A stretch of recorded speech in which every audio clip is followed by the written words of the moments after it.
पहले तो शोकाकुल परिवार और लोगों को संवेदनाएं और प्रार्थना भगवान से उनको बल दें।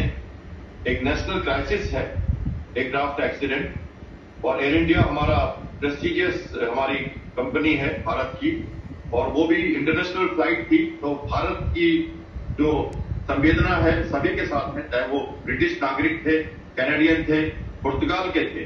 तो सबसे पहले हमें देखना है कि नेशनल क्राइसिस है, और इसलिए जो भी हम कहेंगे आपके चैनल से या लोग अनुमान लगा रहे हैं उनको बहुत समझदारी से और गंभीरता से समझना चाहिए कि ये बड़ा मुद्दा है और एक्सीडेंट्स इतने नहीं होते एयरक्राफ्ट के।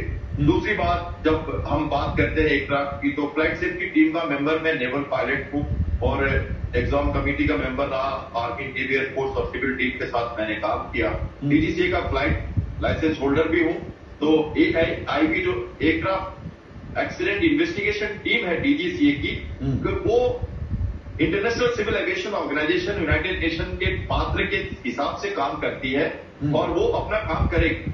तो वो मेरे ख्याल से अपना काम शुरू कर चुकी है, तो अभी होना है। अब आप, मैं थोड़ी सी बात अगर आप कह सके दर्शकों को आपके माध्यम से, तो मैं कहना चाहूंगा कि जैसे हमारे को पैनलिस्ट ने कहा कि 75% जो एक्सीडेंट्स होते हैं जो टेक ऑफ और लैंडिंग के पेजेस में होते हैं, क्योंकि सबसे क्रिटिकल स्टेज ऑफ फ्लाइट है जहां पर पायलट को सबसे ज्यादा चैलेंजेस अपने दिखाने होते हैं, अपनी स्किल्स की दिखानी होती है। तो इस हिसाब से आप देखें तो एयरक्राफ्ट रनवे पे था, फुल लोड पे था, 1 लाख टन से ज्यादा फ्यूल गैटविक तक का दिल्ली अहमदाबाद से, और पूरी की पूरी फ्लाइट 242 लोग क्रू के साथ, और full engine full power runway से टेक ऑफ कर गया जहाज। अगर रनवे में कोई दिक्कत नहीं आई है तो अबॉर्डेंट टेक ऑफ नहीं किया उसने, और उसने एयरक्राफ्ट को सेफली एयरबोर्न कर दिया।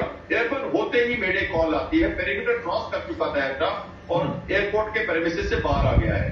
अब उसके पास 2 इंजन है और वो सस्टेन कर रहा है। बिंग बॉर्न कहते हैं उसको, कि बिंग इतनी ज्यादा लिफ्ट देने लगे कि वो अपने इंजन को पावर कम कर पाए। फिलहाल जैसे उन्होंने बताया 2000 फीट तक कोई इंटरफेरेंस नहीं की जाती, और एयर ट्रैफिक कंट्रोल चुपचाप निगरानी रखता है कि कोई प्लेन न निकले, कोई बर्ड हिट ना हो रास्ते में, इन चीजों की सिविल वार्निंग देता है। तो ये सब स्टैंडर्ड प्रोसीजर फॉलो किया गया है। मुझे लगता है अब अगर एक इंजन में बर्ड हिट हुआ हो या एक इंजन फ्लेम आउट हुआ हो, फ्लेम आउट मतलब कंप्रेसर सीज हो सकता है एयरक्राफ्ट का इंटेक में, कोई एक रनवे पे कोई फॉरेन ऑब्जेक्ट डैमेज, मतलब एक छोटा पत्ता या छोटा सा पत्थर भी उछल के अगर इंजन में घुस गया हो तो वो कंप्रेसर सीज कर सकता है, और वो टेक ऑफ के साथ साथ ही समझ में आएगा जब वो इसका इंजन वाइंड होगा। तो वो करते करते कितनी हाइट पहुंच जाएगी। आपने देखा है एयरक्राफ्ट का जो फोटोग्राफ आ रही है आपके वीडियो में, एयरक्राफ्ट बिल्कुल